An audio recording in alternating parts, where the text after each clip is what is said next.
Story 1. When something good or bad happens in your day, it's kind of sad to come home to no one to share it with. Story 2. A couple of years ago, my wife had to undergo a total hysterectomy.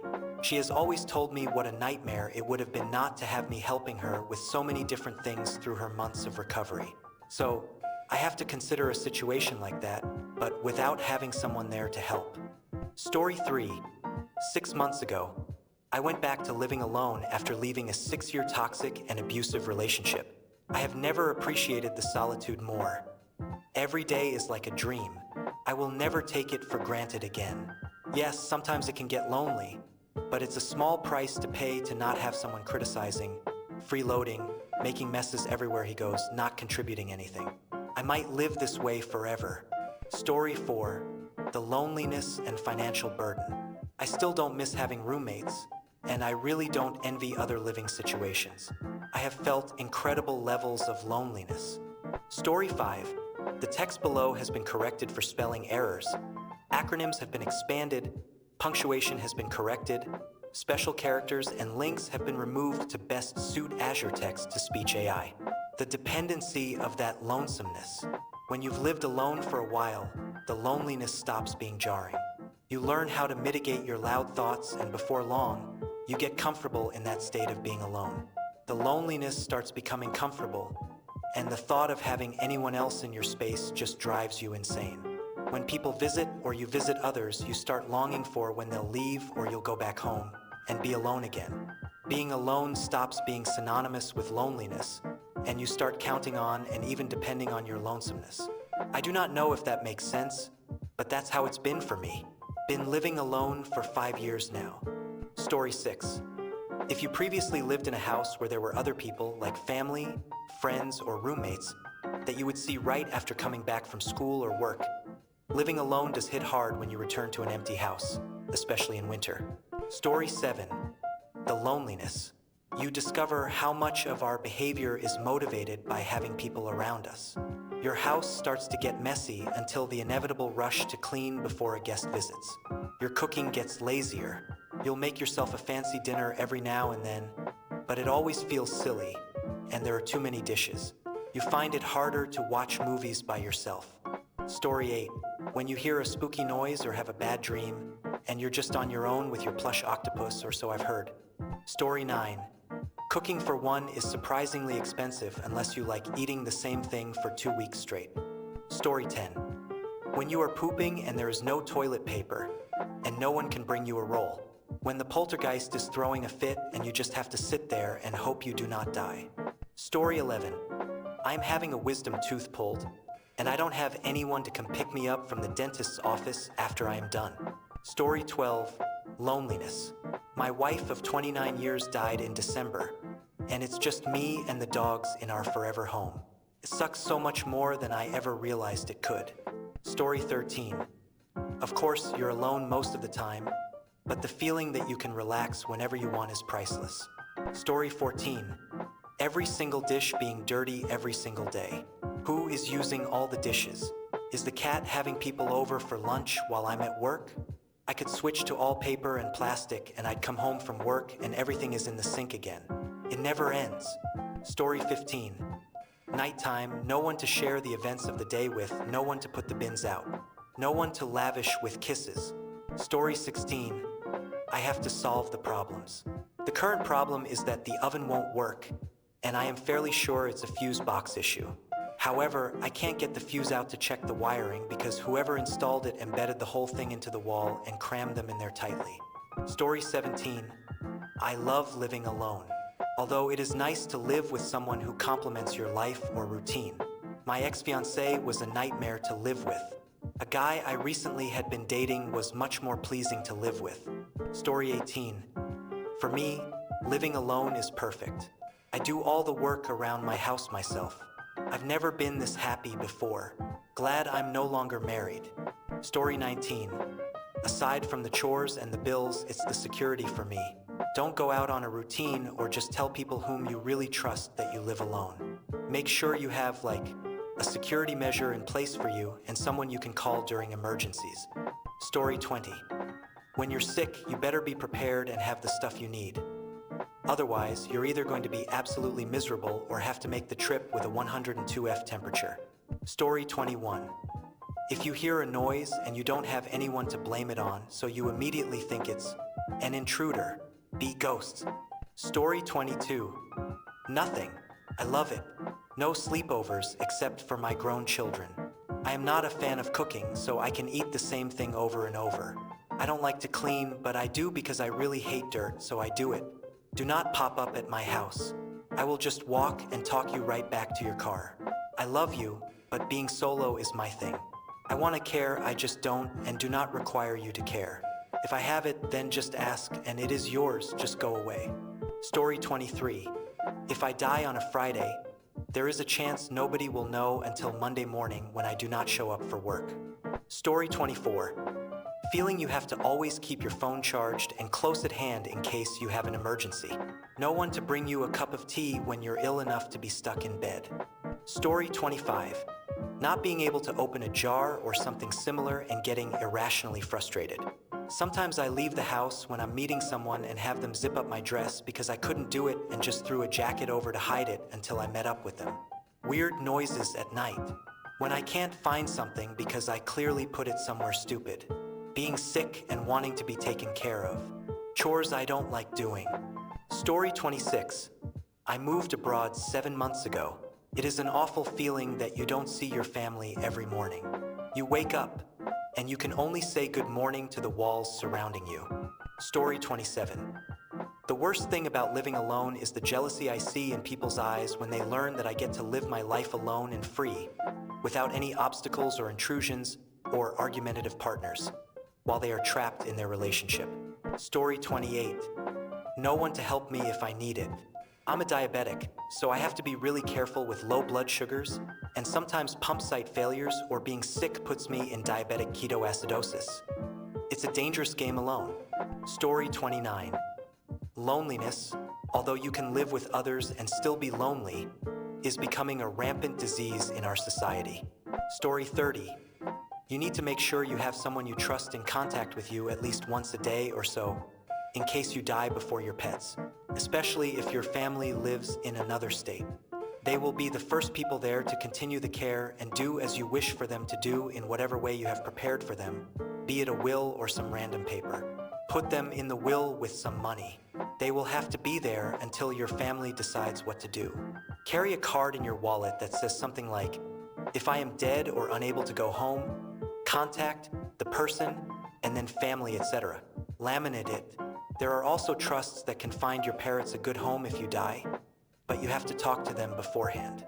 Prepare your funeral, coffin, earn arrangements so that your family will just get sent your remains in the mail or something without having to deal with, "Oh my goodness, what do we do?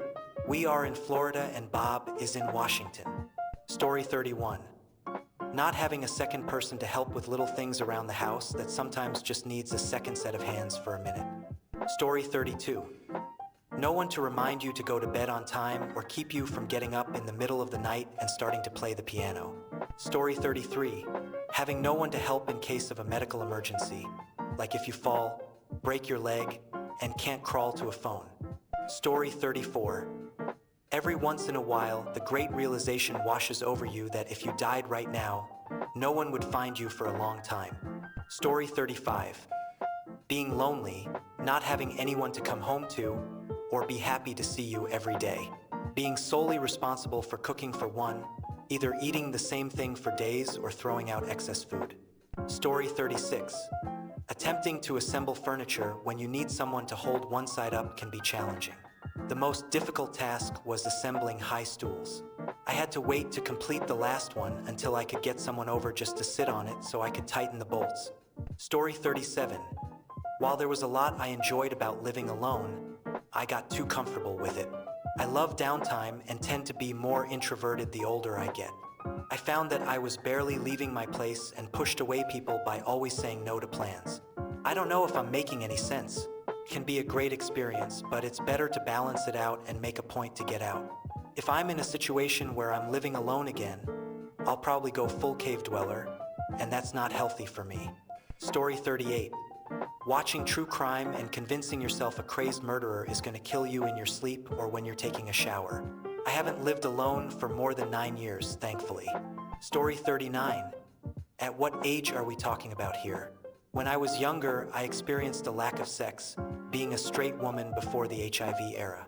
I was married for 37 years, and then he passed away 6 weeks ago. While I am very comfortable doing all things on my own, the silence is strong.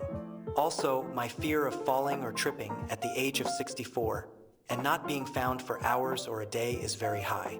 This was only a minor concern when my husband was alive, but wow, it's really front and center now. The good news is putting in safety bars and rails is a pretty easy solution for my handyman. Turning on the TV also helps. Story 40. My life is a bit worse than living alone. I have 4 roommates who don't clean up after themselves. If I want to use the stove, I have to move dishes to the sink that aren't mine, clean it, and then it's usable. Living alone is the dream. It means I can watch TV on the couch and do laundry without texting people to please move their stuff and then hoping in 3 days they'll do it. It means meal prepping and getting an entire freezer to myself. It means having a few herbs on the windowsill in the kitchen. But I do kind of live alone. I left for 2 weeks and no one noticed. If I don't leave my room for a few days, no one can tell. It is just me who cares about me. I have no one within 100 miles that can help, and I have to handle it. Living alone is different if you have people around you, neighbors, friends, family, civil roommates, versus if it's just you. Story 41. Boredom and loneliness. It's not an issue so much on work days, when I have spent the whole day interacting with people. But on weekends or holidays, it can get really boring and lonely. I just came off a week's break, for example, during which I had no social contact whatsoever for 6 days. Story 42. Living alone is pure bliss. The only thing I didn't enjoy much is the financial burden. No one to split bills with. Story 43. I have never lived alone in my entire life. I am 55. I love my family, but honestly, even a week alone would be magical. Story 44. When you hurt yourself or are really sick and have no one to help you. I had just moved to a different country for a year abroad during university and was dying of pain a couple of weeks in. I had a pharmacy 2 minutes away from my place, but couldn't even walk the 6 steps to my bathroom to throw up in the toilet without almost fainting. I called everyone I knew, it was like 7 or 8 a.m., and had to wait an hour or so for a friend to come with painkillers. So grateful she did.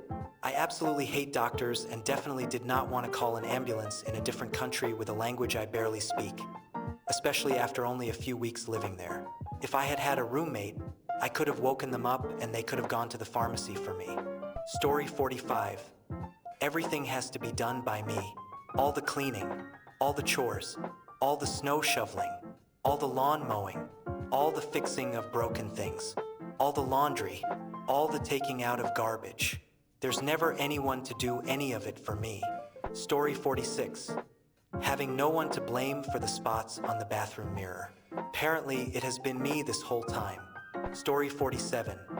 Not much, in my opinion.